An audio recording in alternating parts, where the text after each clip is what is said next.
Bienvenidas y bienvenidos a su programa, ya lo dijo la Corte, en el cual discutimos, analizamos, intentamos entender los importantes significados que en sus sentencias pronuncia, expresa la Suprema Corte de Justicia de la Nación, el máximo tribunal de la República. Y el día de hoy vamos a analizar, vamos a comentar, vamos a debatir en torno al amparo directo en revisión 1475/2018, que abarca distintos aspectos en materia de procedimiento penal, de derecho a la defensa, del significado del famoso principio de contradicción, de proporcionalidad de las penas que se incluyen para ciertos delitos.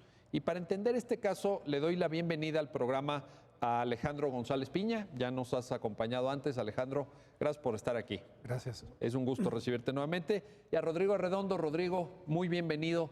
Pues, muchas gracias. Además de agradecerle su presencia, quisiera empezar por preguntarle a Rodrigo, ¿cuáles son los hechos del caso? ¿Cuál es el contexto fáctico que permite que luego la Corte llegue a este pronunciamiento?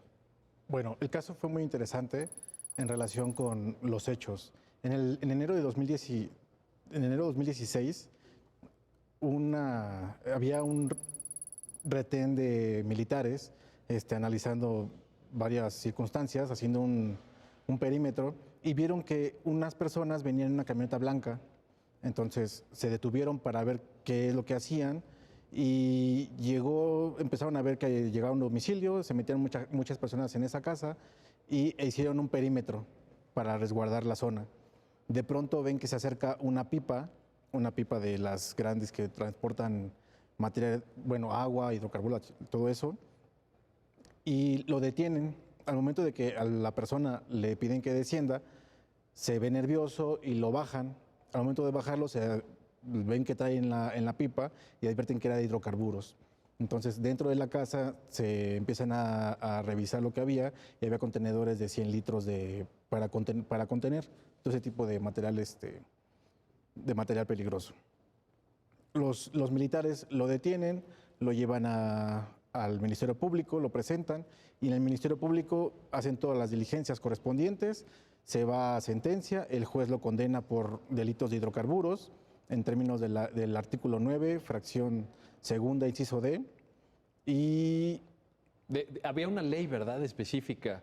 Sí. No recuerdo si todavía está vigente, pero una ley específica para castigar ese tipo de delitos, porque pululan, ¿verdad? Bueno, ahorita lo vamos a platicar porque... Sí, la ley es reciente, sí. No tiene mucho tiempo, porque tuvo la necesidad el legislador de emitir esa legislación. Recuerdo que a lo mejor derivado de aquella llamada reforma energética, estamos hablando de 2012, 2014. Por ahí, 2014. 2016 ¿verdad? Es la... Sí, pero ya estaba la ley, digamos. Ya estaba vigente. Finalmente se llega en el proceso penal federal, es materia de conocimiento un juez de distrito, y llegan a una sentencia condenatoria. Condenan a la persona a 9 años, a 10 años de prisión. 10 años de prisión. Y 10,000 días de multa, que alrededor eran 750,000 pesos. Posteriormente, en ese entonces. Sí. Posteriormente se va a la apelación, la sala confirma y viene en amparo directo. En amparo directo controvierte dos temas específicos. Uno, el trámite del aseguramiento de los bienes para efecto de tener una oportunidad de contrarrestar o controvertir el material peligroso que supuestamente él transportaba, en términos del artículo 181 del Código de Procedimientos Penales, Federal de Procedimientos Penales, y el artículo 9 de la Ley de Hidrocarburos. Esos son los dos temas que él plantea, ¿verdad? Ahora, ¿por qué el 181 del Código Federal de Procedimientos Penales, que es del anterior sistema? Todavía no estaba el Código Nacional, ¿verdad? Todavía no entraba en vigor el Código Nacional, pero ya estaba vigente. Estaba expedido. Ya estaba vigente. Sí. Por medio del decreto del 29 de febrero de 2016 se emitió ya para Jalisco, porque fueron los hechos en Jalisco. Entonces... Zapotlanejo, ¿verdad? Zapotlanejo. En la comunidad Zapotlanejo, ¿verdad? Ahí. El artículo 81 en su quinto párrafo establece que cuando se asegure petróleo de crudo y hidrocarburos refinados, procesados o sus derivados, tiene que ser remitido de inmediato O sea, una vez que el Ministerio Público saca unas muestras, que en este caso son como 5 pipetas para tener las muestras y hacer los dictámenes correspondientes, después de eso, inmediatamente se envía a la autoridad correspondiente para que haga uso y tenga un resguardo especial ese material. Que en este caso es Pemex. Porque En este ¿quién puede caso, guardar Pemex, eso? o su imagínate. derivado, ajá. No, imagínate que de repente se le entregan al MP, pues no sé, 10,000 litros de gasolina o de diésel, etcétera. Pues no tiene ni dónde ponerlos, ¿no? No hay o cómo lugares. manejarlo, eso es hasta peligroso. Tiene que haber un lugar especial para poder contener y para poder resguardar ese tipo de materiales. Y me imagino que habrá protocolos de manejo de materiales Claro. peligrosos, inflamables incluso, etcétera, ¿verdad? Que no tienen las agencias del Ministerio Público, por eso se tuvo que llevar a Pemex. Contra esa determinación viene al amparo directo, que el tribunal colegiado únicamente confirma la sentencia y O sea, que para el colegiado quedan firmes los 10 años los 10,000 días multa. y los 10,000 días, estos 700 y tantos mil pesos. Exacto. A partir de ahí, Viene a revisión a la Corte. a la Corte. Y esos son los temas que tiene que ver en la sentencia, ¿verdad, Alejandro? Déjame plantearte antes de entrar propiamente a los temas. En la sentencia hay un análisis, déjame ponerlo en estos términos, del alcance del recurso de revisión que se interpone en contra de las sentencias de amparo directo, porque aquí, como muy bien lo refiere Rodrigo, teníamos una sentencia de primera instancia, la cual fue materia de recurso y confirmación en segunda instancia. Luego se fue al amparo directo, competencia de un tribunal colegiado de circuito, y contra eso todavía un recurso de revisión. Oye, pues no, como que decimos, oye, pues esto ya se está extendiendo, ya está prolongado. Pero el recurso de revisión, y la Corte lo analiza en esta sentencia, tiene una ventana pequeña, ¿no? ¿Por qué no nos cuentas cuál es el alcance de este recurso? Así es. El proceso, digamos, penal ordinario se compone de la primera instancia, que en este caso se lleva ante un juez federal, un juez de distrito, y un recurso de apelación en contra de la sentencia. Puede haber recursos intermedios, pero bueno, el escenario general es un proceso penal ante un juez y al último puede ir en apelación ante un tribunal unitario.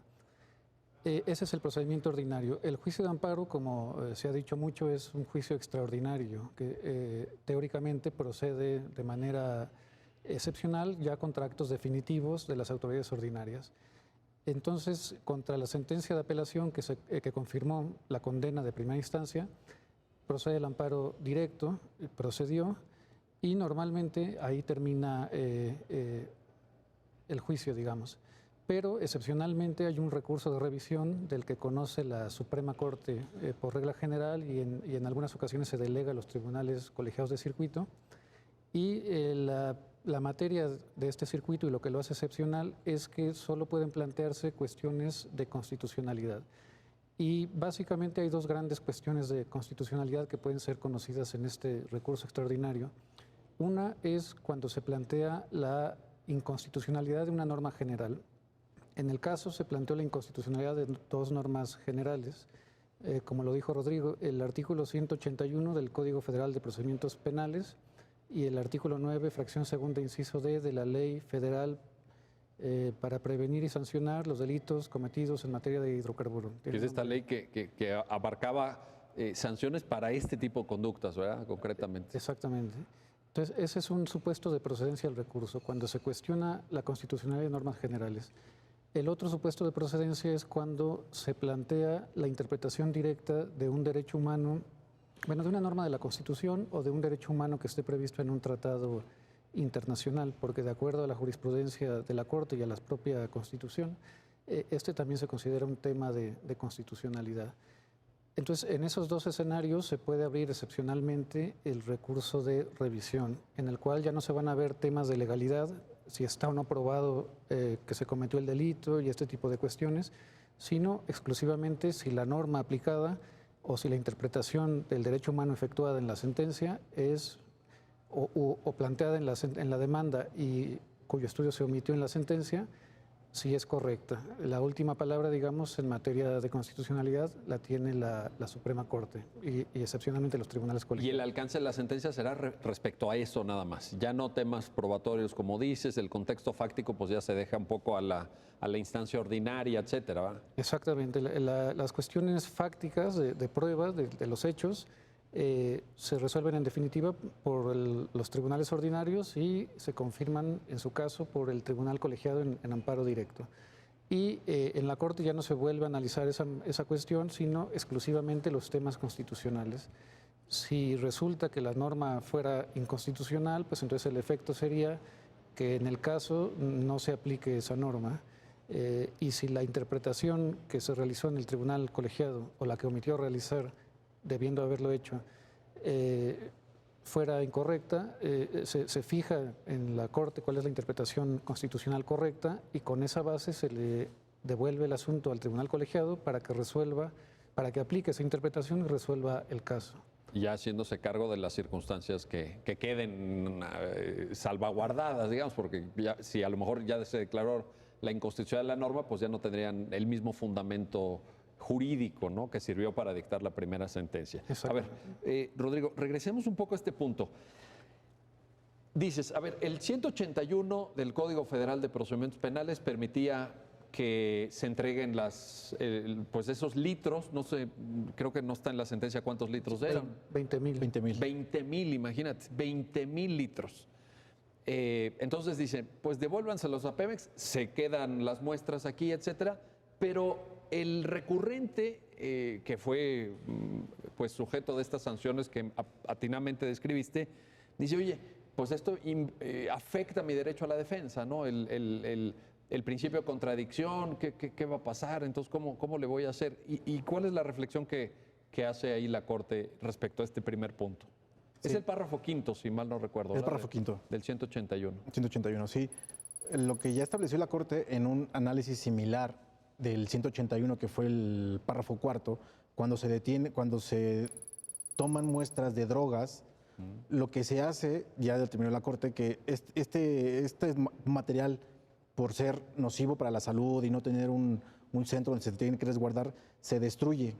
Entonces, en una forma análoga, lo que hicimos, o se hace en el proyecto, es, oye, si para la droga se tiene que destruir, porque el Ministerio Público no tiene lugares para almacenar ese tipo de sustancias o, en este caso, material inflamable, pues se tiene que dar a la autoridad correspondiente para que o lo destruya o lo resguarde o lo tenga como lo que tiene que hacer con ese material, que es en este caso lo que la Corte dijo. Oye, se determinó que en el estudio del 181, fracción cuarta, cuando son cosas de drogas, se tiene que remitir a la autoridad correspondiente, obviamente también cuando se trata de hidrocarburos, porque no hay una forma para mantenerlos, para resguardarlos, ni para poder pues tener un lugar específico. Imagínate para la agencia tenerlos. del Ministerio Público llena de sustancias estupefacientes, ¿verdad? Que también, así como ahorita fueron 20,000 litros, Sí, pues de droga también de repente hay decomisos importantes, ¿no? Ni modo que se queden ahí en lo que se desahoga el proceso penal, ¿verdad? sí, claro, y también pues con mayor razón lo que es el hidrocarburo, que son 20,000 litros. O sea, ¿qué va a hacer el Ministerio Público con una pipa de 20,000 litros de hidrocarburo afuera hasta que termine el proceso penal? Entonces con todo el peligro que eso supone. Entonces, teníamos un antecedente de la Corte respecto al párrafo cuarto Sí. del 81 en materia de sustancias estupefacientes, digamos, presuntos delitos contra la salud, etcétera. ¿Y ese precedente nos sirve para resolver esto también? También. ¿Y cuál es el alcance que ahora le da entonces? ¿No afecta el derecho a la defensa? No afecta el derecho a la defensa. ¿Cómo se resguarda? ¿Porque se quedan las muestras? Se quedan las muestras y en ese punto, cuando se trata del procedimiento penal, el defensor del imputado puede controvertir y impugnar las determinaciones correspondientes cuando el Ministerio Público ordena que se envíen, pero ya posteriormente ya no hay una forma en la que se pueda pues impugnar ese tipo de determinaciones. Ahora, aquí, fíjate, qué bueno que lo mencionas, Rodrigo, porque te quiero preguntar, Alejandro. En la sentencia, creo que en 2 o 3 puntos, la Corte es muy enfática al señalar. Una cosa es si la norma pudiera ser o no considerada inconstitucional, y eso merece un análisis y una forma de argumentar alrededor de la inconstitucionalidad o no de la norma. Y otra es si la norma se aplica mal. Y en esto creo que tiene mucho sentido el comentario de Rodrigo, porque entonces dice, a ver, en el momento en el que se va a enviar el material, o en el momento en que se va a destruir, o en el momento en que procede un análisis químico, porque también los soldados, pues ellos no son ingenieros químicos, ellos, pues huele a gasolina, ¿verdad? A lo mejor, pero ellos no pueden determinar jurídicamente que era combustible. Entonces, ahí se puede ejercer el derecho a la defensa. Si eso fuera mal aplicado, dice la sentencia, bueno, pues ya será materia del recurso o de los argumentos que el abogado defensor quiera presentar, ¿no? Así es.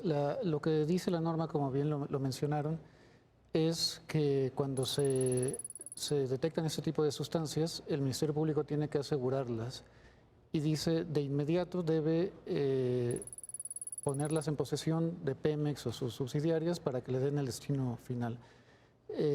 Previo a ponerlas o entregarlas a Pemex, el Ministerio Público tiene que hacer una inspección en la que determine la naturaleza, el volumen y las características de este material y tiene que practicar los peritajes para determinar si efectivamente, como bien lo dice, se trata de hidrocarburo o de alguna otra sustancia, porque normalmente quienes detienen a las personas en esta circunstancia pues no son peritos químicos. Entonces, y otra obligación que tiene el Ministerio Público es recabar muestras significativas para que esas muestras puedan ser objeto de contradicción en el proceso, es decir, para que el imputado pueda ofrecer a su vez peritajes acerca de la naturaleza de esta sustancia. Lo que planteaba el imputado es que esta disposición inmediata de la sustancia le impide ejercer adecuadamente el derecho a la defensa, básicamente porque no puede contradecir los peritajes o los resultados de esa inspección. Lo que se dijo aquí es que la norma per se no viola este derecho por varias razones. Aquí habría que distinguir, digamos, dos escenarios generales. Uno es si esto acontece durante la averiguación previa o si la disposición acontece ya en el proceso. Si acontece en la averiguación previa y como en este caso la persona ya estaba detenida, el derecho a la defensa se ejerce desde la averiguación previa. Desde el momento en que la persona es detenida tiene que tener un abogado y el abogado tiene que tener acceso, digamos, a la investigación y la posibilidad de ofrecer pruebas para refutar las diligencias que va haciendo el Ministerio Público. En este escenario, en principio, el abogado y el imputado podrían participar en la diligencia de inspección y podrían ofrecer también sus peritos para determinar el tipo de sustancia, etcétera. Estamos hablando de un supuesto en donde todavía no se le entrega el combustible a Pemex. Exactamente. Está bajo resguardo del Ministerio Público. Exacto, es en los primeros momentos de la investigación. Si la entrega aconteciera hasta iniciado el proceso penal o en la etapa de preinstrucción, es decir, puesto a disposición del juez de distrito, ahí también podría el abogado impugnar la decisión del Ministerio Público de entregar el material y ejercer el derecho de defensa. Ahora, si la entrega se realiza de inmediato y, por ejemplo, no está detenida la persona y no tuvo la oportunidad de cuestionarlo, lo que se determinó es que existen otros medios para contradecir esa prueba, medios que quizás no sean directos todos, pero que garantizan suficientemente la defensa. Por ejemplo, el primero es que existen las muestras significativas recabadas por el Ministerio Público. Puede realizar peritajes sobre esas muestras. El segundo medio es que puede cuestionarse la cadena de custodia. La cadena de custodia es una obligación procesal que tiene el Ministerio Público de asegurar de inmediato las evidencias, resguardarlas de manera adecuada, hacer un registro que debe constar en la averiguación para que conste quién tenía la responsabilidad de custodiarlas, quién tuvo acceso o no a esas pruebas, etcétera. Es como el historial de vida de una evidencia, ¿no? Dice en alguna tesis la Corte dice es el historial de vida, el recorrido que hace la evidencia, ¿verdad? Así es, el historial de dónde se obtuvo, quién la resguardó durante todo el procedimiento hasta su disposición. Podría también, por ejemplo, cuestionarse o cotejarse con el acta de entrega o los registros de Pemex, de cuánta cantidad recibió, qué material se trataba, etcétera, etcétera. Y lo que se dijo es, entonces, la norma per se garantiza suficientemente el derecho de defensa porque sí hay formas en que tú contradigas o controviertas estas decisiones del Ministerio Público. Lo que no implica que el Ministerio Público pudiera, digamos, aplicar indebidamente la norma. Ahí es donde viene la diferencia, ¿verdad? Una cosa es la norma En abstracto. en abstracto y otra cosa es que pueda ser mal aplicada, Exactamente. naturalmente. Si el Ministerio Público la aplica, por ejemplo, sin dar la debida intervención al defensor cuando está en posibilidades de tenerla, si no recaba las muestras, etcétera, de manera que no pudiera estimarse en un plano de aplicación que se respetó la posibilidad de controvertir esas muestras, pues ahí podría configurarse una violación al derecho de defensa. Pero la violación dependería no de la norma en sí, sino de la actuación de las autoridades que la aplicaron. Y en todo caso esa actuación no es materia del recurso de revisión, porque No. el recurso de revisión, como bien lo es solamente de temas constitucionales. Efectivamente, esa actuación tendría que revisar la autoridad ordinaria y en su caso el tribunal colegiado. Y en el momento procesal oportuno, además se tiene que plantear oportunamente el recurso, etcétera. Bueno, déjenme hacer una pausa, no se vayan, regresamos porque estamos analizando el amparo directo en revisión 1475 diagonal 2018, un caso que nos plantea diversos interrogantes, diversas cuestiones desde el punto de vista constitucional, pero que se proyectan al sistema penal en su conjunto, al sistema penal anterior a las reformas de 2008 y de 2014, pero también en esto que decíamos de la cadena de custodia y de la manera en cómo se investigan cierto tipo de delitos, también con el sistema penal que nos rige en la actualidad. Regresamos enseguida.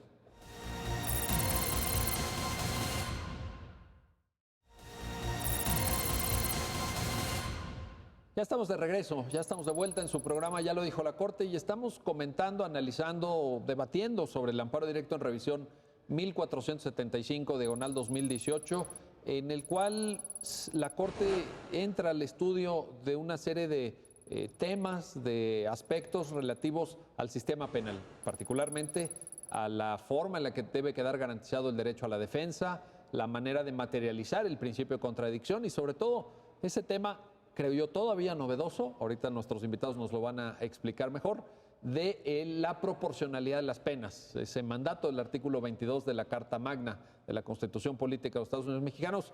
Y pues estamos platicando con Rodrigo Arredondo, con Alejandro González Piña. A ver, Rodrigo, regresemos a este punto.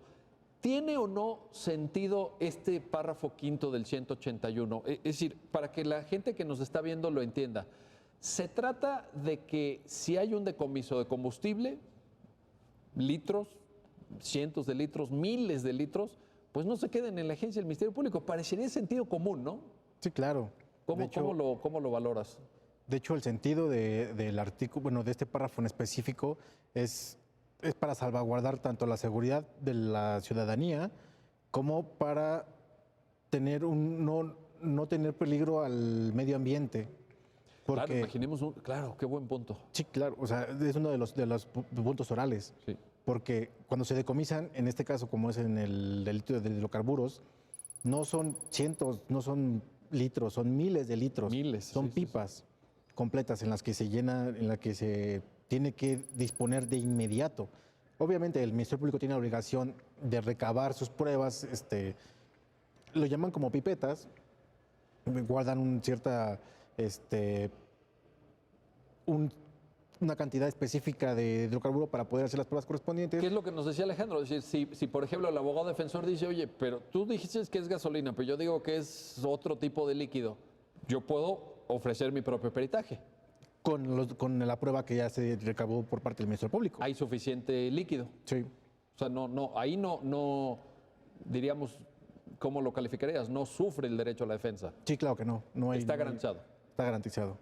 Y a partir de ahí, con todo lo que sobra, que sigue siendo miles de litros, lo disponen de inmediato a Pemex en este caso. Lo del medio ambiente me parece toral porque efectivamente pensemos en un derrame, en que de repente se pueda prender fuego a eso. Vaya, estamos hablando de material con un grado de capacidad de combustible impresionante, no es cualquier cosa, no es como si hubieran agarrado ahí una paca de ropa o unas botellas, pues a lo mejor de bebidas alcohólicas. Estamos hablando de algo muy, muy serio, ¿no? Sí, claro, desafortunadamente en el país hemos tenido asuntos, bueno, casos, ya, por ejemplo, en enero que hubo una explosión de hidrocarburo y donde falleció mucha gente. Claro, bueno, exactamente, en el estado de Hidalgo, ¿verdad? De Hidalgo falleció más de 98 personas Sí, debido a que hubo una fuga de hidrocarburo. Entonces, en este caso, donde los ministerios públicos generalmente están en zonas conurbadas, la explosión de 20,000 litros de hidrocarburos sería una algo- desgracia. Estamos hablando de algo muy delicado. Yo creo que la sentencia un poco también en la mecánica en la que va explicando su argumento me parece que lo deja muy claro, ¿no? Sí. De hecho, lo del medio ambiente está mencionado en la sentencia. Sí, también está mencionado. A ver, Alejandro, vamos a empezar a adentrarnos muy poco a poco en la segunda parte. El recurrente también dice, oye, estas multas son altísimas. Estamos hablando de cuántos días de multa, de 10,000, ¿no? 10,000 a 15,000, De 10 a 15,000 días de multa. O sea, 10,000 es el mínimo. el mínimo. Si te sentencian, digamos, si hay una sentencia condenatoria por este tipo de delitos, mínimo te vas con 10,000 días de multa. Y el quejoso dice, no es proporcional. ¿Qué responde la Corte? Sí, como mencionas, el tipo penal por el que fue condenado es la conducta de transporte de hidrocarburo y el parámetro para la multa es de 10,000 días a 15,000 días multa, que en ese tiempo eran aproximadamente 700,000 pesos. Ahora rebasa el millón. Bueno, ahora ya se incrementó un poco. Sí, porque el salario mínimo pues ya se actualizó también, ¿verdad? Y lo que él alegaba efectivamente es que ese parámetro mínimo era desproporcionado, es decir, que no tenía una correspondencia con la gravedad de la conducta y con la protección del bien jurídico, ¿Qué es lo que dijo la Corte? Bueno, primero hay que distinguir esto de proporcionalidad porque está muy de moda y el principio de proporcionalidad tiene, digamos, distinto significado en distintos ámbitos. Por ejemplo, en materia fiscal tiene un significado, la proporcionalidad tributaria. En materia de metodología metodología del análisis constitucional significa otra cosa, significa que hay que hacer un examen de la importancia de los derechos en juego para determinar las restricciones, etcétera. En materia penal, que es nuestro asunto, la proporcionalidad significa que el monto de la sanción, el monto de las sanciones debe corresponder en principio a la gravedad de la conducta, a la importancia del bien jurídico que está protegiendo la norma penal y a la culpabilidad de la persona. Tiene que establecerse un parámetro que sea proporcional a estos elementos y que permita también individualizar la pena. Esto está en el artículo 22 de la Constitución, ¿verdad? Así Para es. quienes nos están viendo, por si quieren verlo, por ahí está, específicamente en materia penal. Exactamente, es el artículo 22 de la Constitución. En el tema, digamos, general se dijo esto de la proporcionalidad, pero también se dijo que el legislador tiene un amplio margen para fijar, bueno, primero determinar qué conductas va a considerar delictivas, qué bienes va a proteger a través del derecho penal y qué sanciones va a imponer. Y las sanciones tienen que ver con estas cosas que mencioné, la importancia del bien jurídico, la afectación a ese bien jurídico y la culpabilidad, digamos, el grado de reprochabilidad de la conducta. Pero también tiene que ver con otras cosas de política criminal, digamos así en sentido amplio. Por ejemplo, en abstracto, quizá la vida puede estimarse que tiene más peso que X tipo de delito o un bien tiene más peso que otro. Pero en las circunstancias sociales concretas en que se va a aplicar, podría ser que no haya una necesidad tan imperiosa de proteger, por ejemplo, la libertad o la vida, porque no hay casi homicidios o no hay casi secuestros, pero sí que hay una gran alarma social por otro tipo de delitos. Entonces, el legislador en principio podría incrementar las penas de estos otros delitos, incluso más que los que afectaran a la libertad o a la vida, con la finalidad de prevenirlos, de disuadir de su comisión, es decir, de atender a esta problemática social. Entonces, lo que se dijo es que hay que tomar en cuenta todas estas circunstancias para valorar si el parámetro de punibilidad o la pena que se va a imponer es constitucional. Y se desarrolló también una metodología especial para valorar esto. Lo que se hace es no comparar la sanción para este delito de hidrocarburos con todos los delitos del Código Penal, sino con los delitos que tienden a proteger el mismo bien jurídico. Y lo que se dijo aquí es que, bueno, primero se exploró cuál era la finalidad de esta norma, qué bienes protegía, etcétera. Lo que se dijo es que el bien jurídico, hay varios bienes jurídicos que están involucrados en la comisión de este delito. Uno es la protección del patrimonio nacional. O sea, hay razones de seguridad energética y de seguridad financiera para punir estas conductas. Porque... Déjame detenernos aquí. El daño al patrimonio para las personas que nos están viendo, porque además es un tema que está en los medios, ha estado en la opinión pública. Estamos hablando de miles de millones de pesos, ¿no? Hay ahí una transcripción larga de la exposición de motivos que dio lugar justamente a la determinación en el ámbito legislativo de esta sanción y no recuerdo, vaya, pero estamos hablando de miles de millones de pesos que no, digamos, que se generan como daño a la hacienda pública, como daño a la economía nacional incluso, ¿no? Por el robo de combustible. Así es, no recuerdo yo tampoco la cifra, pero la razón por la que se emitió esta ley, porque antes no estaban todas las conductas sancionadas, fue precisamente la problemática del robo de combustibles. Y los daños a la hacienda pública efectivamente eran del orden de miles de millones de pesos. Y entonces se dijo que esto afectaba tanto a la seguridad energética, es decir, a la capacidad de prever y planear la disposición de recursos energéticos para el funcionamiento del país, como a la seguridad financiera, porque muchos de los ingresos del Estado derivan de la actividad petrolera. Entonces, el patrimonio nacional fue una de las razones fundamentales por las que se emitió esta ley. Pero, como ya lo había mencionado Rodrigo, también se tomaron en cuenta otros bienes jurídicos, la seguridad de las personas y la seguridad del medio ambiente. Como ya se mencionó, el disponer en condiciones inadecuadas de hidrocarburos pues es muy peligroso. Puede haber explosiones, puede haber intoxicaciones, etcétera, y puede haber daño al medio ambiente. Esas fueron entonces los bienes jurídicos que tuvo el legislador en cuenta para emitir esta ley y para poner sanciones tan altas. Ahora, yo aquí en esto que comenta Alejandro, te quiero preguntar, Rodrigo, yo veo un criterio de la Suprema Corte en donde le da el espacio requerido, el espacio suficiente al legislador.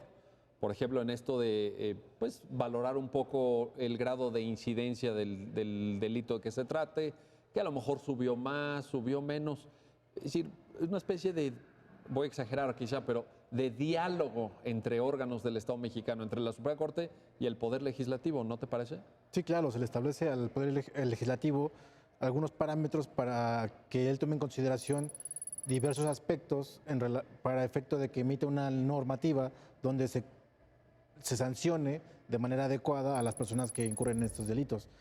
Y como dice Alejandro, siempre se tomaron 3 puntos torales. En esencia son 3 puntos torales, que ha sido el resguardo al patrimonio y la economía nacional, la seguridad de la población y el medio ambiente. Oye, y en esto de la seguridad, perdón que te interrumpa, en esto de la seguridad, es que me pareció extraordinariamente claro tu afirmación de hace unos minutos, pues la seguridad de quienes trabajan en las agencias del MP o quienes van ahí, ¿no? Que decías tú, están en áreas conurbadas. Sí, para la seguridad de tanto de los empleados, o sea, los servidores públicos, como los vecinos que viven alrededor. Los vecinos, sí, es cierto. Es algo grave, entonces por eso el legislativo tomó en consideración todo también la incidencia, que es un delito que ha sido últimamente y más en la actualidad, que ha sido recurrente, que en los más de 68,000 kilómetros de ductos de hidrocarburos. 68,000 kilómetros. Son 68,000 kilómetros aproximadamente. De ductos al por día, los cuales en donde territorio nacional. Donde pasa el territorio, ajá.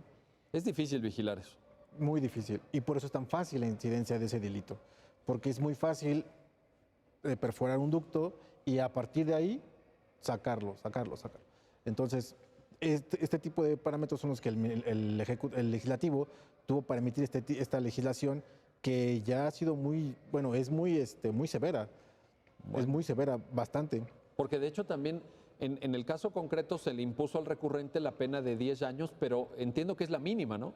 Es la mínima. O sea, se le impuso el mínimo en cuanto a la pena privativa de la libertad y el mínimo en cuanto a la multa también, ¿no? Y en esta época era una sanción menor, porque en el 2018 hubo una reforma donde ya se amplía de 12,000 a 17,000 días multa. 17,000 días multa, estamos hablando que de pues casi 2 millones de pesos, ¿no?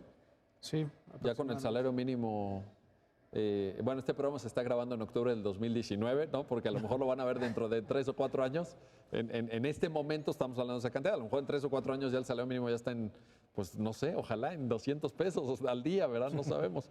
Pero en todo caso, estamos hablando de algo severo, ¿no? Sí, y aparte ya es un delito grave. A partir de la reforma del 12 de abril de 2019, ya se contempló en el artículo 19 constitucional que es delito grave. De prisión preventiva oficiosa. Prisión preventiva. O sea, de entrada, si te acusan de ese delito, de entrada te privan de tu libertad. O sea, que tenemos un conjunto de cosas que... ¿Cuál es la señal que está enviando el Estado mexicano ahí, Rodrigo? Una señal de vamos con todo.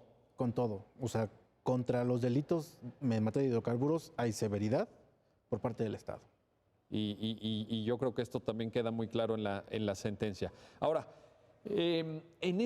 tú, Alejandro, tienes, y me acuerdo que en esa ocasión nos conocimos, tienes tu posgrado en Alicante, estás muy al tanto de la teoría jurídica contemporánea.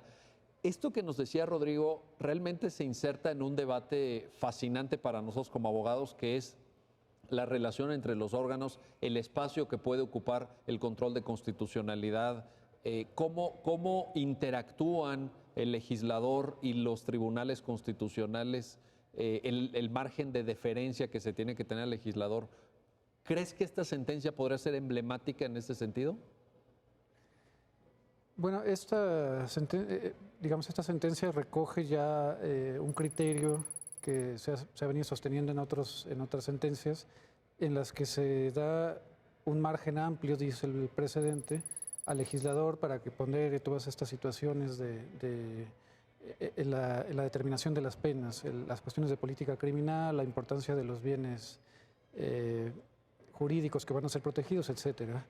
Efectivamente, digamos, lo que está detrás de este criterio pues, es una cierta concepción del control constitucional, de qué tanto o no deben meterse los tribunales constitucionales a invalidar normas emitidas por un legislador democrático o no.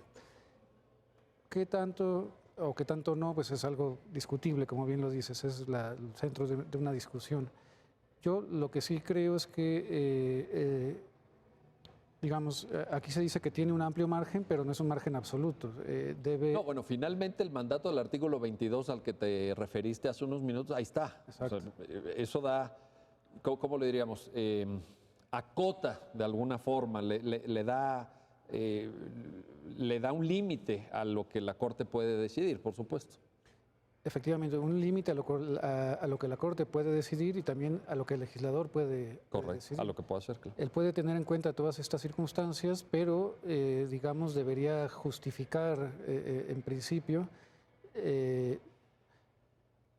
las penas en relación con las otras penas del Código Penal. A ver, si nos estuviera viendo un legislador, Alejandro, un diputado, un senador o un diputado local, bueno, esta es materia federal, pero digamos en general, tú dices, debería explicar, seguramente se estaría preguntando ese legislador que estuviera viendo el programa, dice, oye, ¿cómo se hace esto? O de qué manera lo aterrizo, ese concepto que está mencionando en el programa, ya lo dijo la Corte, Alejandro González Piña. ¿Qué les podrías ahí sugerir? Normalmente no hay un deber, digamos, de fundamentación y motivación como sí lo hay de otras autoridades, en el sentido de que tienen que justificar explícitamente ante el afectado las razones por las que han tomado o no un acto, por ejemplo, los jueces o las autoridades administrativas. Pero sí hay algunos criterios donde se ha dicho que el legislador tendría que explicitar las razones en el proceso legislativo, por ejemplo, en la exposición de motivos, qué elementos tuvo en cuenta para incrementar o no las penas, etcétera. También se podría advertir esta explicitación de razones en las discusiones, en los dictámenes, en fin, a lo largo de todo el proceso legislativo. y los jueces tendrían que valorar en principio, con base en lo que dijeron en el proceso legislativo, la constitucionalidad de las normas. No siempre pasa, a veces No, no siempre pasa. se puede valorar con otros elementos, digamos, que se entienden implícitos en las normas, pero se ha sugerido que es conveniente que así sea, que el legislador lo explicite. De hecho, en la sentencia se cita un criterio, no recuerdo si es del Pleno o de las Salas, donde se dice esto, que el legislador tendría que explicitar sus razones a lo largo del proceso legislativo. Es que había dos precedentes, ¿no? Así como también respecto al tema de sustancias estupefacientes había presente. Aquí había una del ministro Saldívar, ¿no? Que fue la que de manera un tanto pues original fue abriendo brecha, y luego había un criterio del ministro Cosío que tenía que ver con esto de cómo hacer la estimación de la proporcionalidad, no tanto en números absolutos, ¿no? De cuántos años, sino de una serie como de bloques, como de el conjunto de consideraciones en donde está incluido todo esto. Sí, efectivamente hay esos dos precedentes. En el precedente del ministro Cosío es donde se fija esta metodología. Lo que quiere decir básicamente es que cuando se hace un examen de proporcionalidad, no debes comparar la norma impugnada con todas las normas del Código Penal. Es decir, si es hidrocarburos, no deberías compararla con Homicidio, por ejemplo, violación, etcétera. Claro. Sino que deberías atender más bien al grupo de delitos que tienen que ver con la misma problemática. En este caso se hizo una comparación con otros tipos penales de la misma misma ley sobre hidrocarburos, para ver si en ese contexto, y teniendo en cuenta las razones que ya había explicitado el legislador, había proporcionalidad. Es decir, si las otras conductas que se prevén en la ley guardan cierta proporción con las multas. Por ejemplo, hay conductas como el beneficiarse de esto, el venderlos, el robar instrumentos para extraerlos, etcétera. Entonces hizo una comparación con todas estas conductas relacionadas con la misma problemática. Y se llegó porque incluso en la conclusión que hace la Corte en la sentencia estaba, porque puede parecer mucho, ¿no? De 10,000 días de salario mínimo, etc., pero estaba como en un grado intermedio. Es decir, incluso había conductas más sancionadas, ¿no, Rodrigo? Sí, hay conductas donde se sancionan hasta por 25,000 días. 25,000 días. Eso es muy considerable. Entonces, en esa lógica del análisis, digamos, metodológicamente hablando, tomando el precedente del ministro Cosío, cuando ya la Corte desarrolla ese análisis por bloque, llega a la conclusión de que no le falta proporcionalidad. No, de hecho, esta sanción de 10,000 a 15,000 días está en la intermedia, está en la media. O sea, diríamos que tampoco le fue tan mal al recurrente. Le podría haber ido peor si la conducta por la cual hubiera sido acusado hubiera sido distinta de las consideradas en ese bloque, ¿verdad? Muy bien. No se vayan, regresamos enseguida. Vamos a hacer una pausa, una breve pausa, pero vamos a volver en muy pocos minutos porque todavía faltan aspectos por dilucidar, por analizar, por debatir de este amparo directo en revisión 1475-2018, una sentencia cuya ponente fue la ministra Norma Lucía Piña Hernández y que nos permite reflexionar sobre aspectos muy importantes que tienen que ver con delitos en materia de hidrocarburos, ejercicio de derecho a la defensa, principio de contradicción, proporción de las penas, una sentencia de la Suprema Corte enormemente enriquecedora y que nos manda claros mensajes de cómo se deben de proteger los derechos humanos de todos en nuestro país. Regresamos enseguida.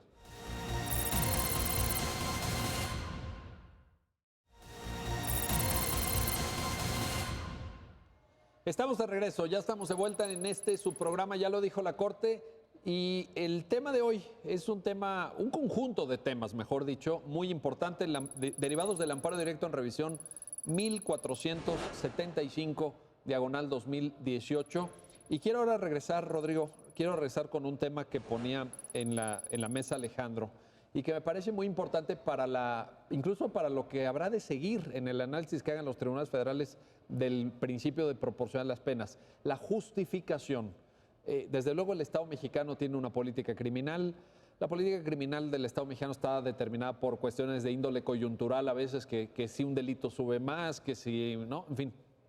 La Corte creo que en los precedentes del ministro Saldívar, del ministro Cosío, ahora en esta sentencia de la ministra Piña, le da un margen, pero tiene que haber una justificación. Estamos hablando de la argumentación legislativa, ¿no?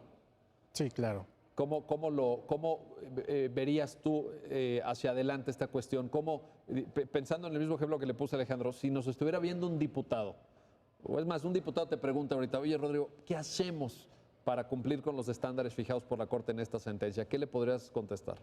Sí, claro, todo tiene que ver con la incidencia del delito y el derecho a salvaguardar. En este caso son 3 puntos torales y que se han tocado ya en reiteradas ocasiones aquí. Y con base en ello, tienen que tener como base esos elementos para poder emitir o reformar en algún momento esta ley con base en este artículo preciso, porque ya van 2 reformas con este artículo. Ya se ha reformado varias veces. O sea, ¿qué quiere decir? Que el tema sigue. El tema sigue y no sigue hemos podido hay una erradicar. reincidencia. Bueno, oye, y en esto, esta información que además en la sentencia consta, por ejemplo, lo que dijiste de los 68,000 kilómetros de ductos, pues de los daños al patrimonio de los miles de millones de pesos, también está ahí recogido en la sentencia. Sí, fue parte de la exposición de motivos que emitió el legislador, donde establece pues, el daño patrimonial, que supuestamente en 2011 ascendía a 23,000 millones de pesos. ¿23,000 millones? En 2011. En 2012 fueron 33,000 millones de pesos. 33,000. Bueno, estamos hablando de un daño, a ver, entonces no estamos hablando de 500 pesos ni de 1,000, o sea, estamos hablando de algo enormemente impactante en la economía del país. Sí. ¿Y esta información por qué es útil? ¿Por qué vale la pena que en la sentencia exista? Hay una transcripción larga, ¿no? De la exposición De motivos. ¿Por qué? Era necesario para exponer y decirle principalmente al recurrente por qué sí es constitucional, por qué sí está dentro del parámetro la pena a la que se le impuso, porque no viola ningún artículo de la Constitución. Bueno, se hizo el examen de proporcionalidad y se advirtió que no le vulneraba ningún derecho humano al recurrente. Y pues para futuras, tomarlo como base, se advierta que no hay una desproporcionalidad en esta sanción. Que lo que aquí se discutía era la multa, independientemente de la pena privativa de la libertad. Pero eso no fue materia de pronunciamiento, ¿no? No. Solamente la multa se analiza por parte de la Corte. Oye, y en esto, siguiendo con esta lógica, Alejandro, te pregunto, creo que la Corte, si bien es cierto, reconoce, digamos, un ámbito de... Es una resolución deferente a ese legislador, le reconoce un ámbito de libre configuración, bueno, no libre en sentido absoluto, pero de una configuración amplia, digamos, de la política criminal, tipos penales, qué son delitos, qué no son delitos, cómo se deben de sancionar. Pero también es una llamada de atención al legislador, en el sentido de decir, bueno, hágase cargo, ¿no? O sea, primero hágase cargo en la exposición de motivos, explíquenos, justifique, argumente, etcétera. No, el legislador, si bien es cierto no hay una declaratoria de inconstitucionalidad, tampoco se va con las manos libres para hacer lo que quiera, ¿no? Efectivamente, digamos, en la motivación se dice que hay un margen de libertad, pero no es un margen absoluto. Está, digamos, acotado por ciertos principios, en este caso el de proporcionalidad, podrían ser otros, igualdad, etcétera. La relevancia, por ejemplo, de citar la exposición de motivos y estas cosas, radica en que permiten apreciar si el legislador efectivamente tuvo en cuenta los aspectos que deben ser tenidos en cuenta para fijar multas proporcionales, como son los que ya se han mencionado aquí. Y de la exposición de motivos sí se advierte que los tomó en cuenta. En este caso, estaba, digamos, dirías que estaba bien argumentado. Estaban explícitos. Ahora, no basta, digamos, para determinar que es proporcional que se expliciten, porque se podrían explicitar y, sin embargo, poner penas que sean manifiestamente desproporcionadas en relación con la gravedad de la problemática. En esos escenarios podría haber una declaratoria de inconstitucionalidad, pero en este caso yo creo que estaban adecuadamente, digamos, había cierta correspondencia entre la gravedad de la problemática y las penas que se usaron, las penas cuya finalidad es justamente prevenir este tipo de delitos. Una de las cuestiones que creo que omitimos mencionar es que el legislador tuvo en cuenta no solo el daño al medio ambiente y el peligro para la vida y la seguridad de las personas, ni el daño, ni solo el daño patrimonial al Estado, sino que estos delitos normalmente se cometen por bandas del crimen organizado. También, muy importante. Y estos recursos, que son cuantiosos, como ya se dijo, pues financian estas bandas que no solo se dedican a esto, sino a otro tipo de cosas, compran armas, se dedican a otros delitos de gravedad. Entonces, esta finalidad también la tuvo en cuenta el legislador para poner penas tan graves, tan altas. Digamos. Ahora, lo que estoy entendiendo es que entonces se debe dar, me gustó mucho la palabra que usaste, correspondencia entre lo que el legislador determina desde el punto de vista fáctico, que pueden ser estos 68,000, habíamos dicho, ¿cuántos? 68,000 kilómetros de ductos. El otro elemento que está en la exposición de motivos, que normalmente los ductos transcurren por zonas deshabitadas, despobladas, y que eso facilita también la comisión del ilícito. El daño en miles de millones de pesos que ya Rodrigo nos hizo favor de recordar, pero también con un contexto, ¿cómo llamarlo?, más abstracto, más normativo del bien jurídico tutelado, de la decisión de cómo el Estado mexicano tiene que actuar contra crimen organizado, etcétera. Son varias cosas lo que está ahí en juego. Entonces es un tablero complejo, digamos, si lo quisiéramos ver como ajedrez, casi, ¿no? Sí, es un abanico de cosas que tienen que considerar, porque si uno se centrara únicamente en la importancia en abstracto del bien jurídico, y en el grado de afectación, pues uno podría, a primera vista advertir ciertas desproporción, porque uno diría, bueno, es importante el patrimonio, pero más importante es la vida o la libertad, etcétera. Entonces, o la integridad psicosexual de las personas, ¿no? Violación, abuso sexual, etcétera. Entonces, si uno lo ve en abstracto, podría pensar que cierta norma dirigida, por ejemplo, a este tema patrimonial, es desproporcionada, pero uno tiene que ver, un panorama más complejo, y es a lo que nos referíamos por política criminal. Puede ser que en determinado escenario la incidencia, la gravedad para otros bienes, para la seguridad del Estado, etcétera, de cierto tipo de delitos sea mucho mayor que delitos contra la vida o contra la libertad. Y entonces, en principio, habría una justificación para que a través del derecho penal y de penas más altas se intente prevenir estos delitos, que es una de las finalidades, básicas del derecho penal. Entonces, esto está conectado con la metodología propuesta en el precedente del ministro Cosío que mencionabas. No debe hacerse un análisis, absoluto o abstracto de todas las conductas, sino un análisis que tome en cuenta estas cuestiones de política criminal y que se centre, en el tipo de, o en el conjunto, ¿no? Conjunto. Que ahí es donde cobra sentido la tabla que se inserta en la sentencia, ¿no? La Suprema Corte mete una tabla donde hace esta comparación de el monto de las multas y de las penas también, ¿no? Y ahí pues no salen tan mal librados, para el caso concreto.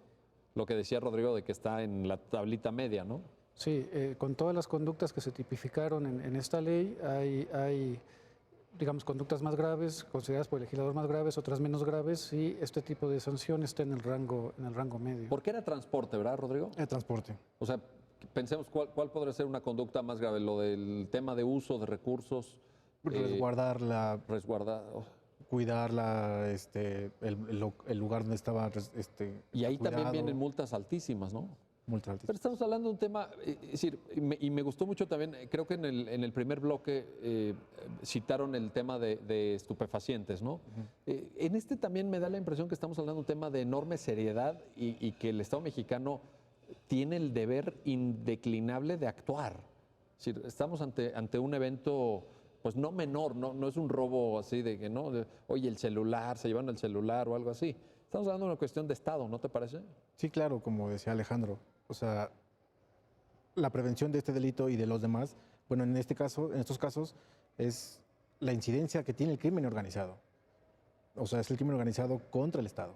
Entonces, son situaciones que tanto el legislador como la Corte tienen que tomar en consideración para advertir que estos son asuntos pues relevantes y que no tiene algún perjuicio. Ahora, lo cual, y ya lo dijo muy bien Alejandro, tampoco implica que se le dé un cheque en blanco al legislador. No, claro. También hay este deber que tú señalabas de argumentar, de parámetros, etcétera, ¿verdad? Entonces estamos en un tablero efectivamente complejo, pero para nosotros como juristas por demás interesante. Sí, claro. Muy bien. Pues Alejandro González Piña, Rodrigo Arredondo, muchísimas gracias por ayudarnos a entender y gracias a ustedes que hacen posible este programa, ya lo dijo la Corte, en el cual analizamos, discutimos, debatimos, comentamos también los fallos emblemáticos, las sentencias más importantes del máximo tribunal de la República. Nos vemos pronto para un nuevo episodio de su programa, ya lo dijo la Corte. Hasta pronto.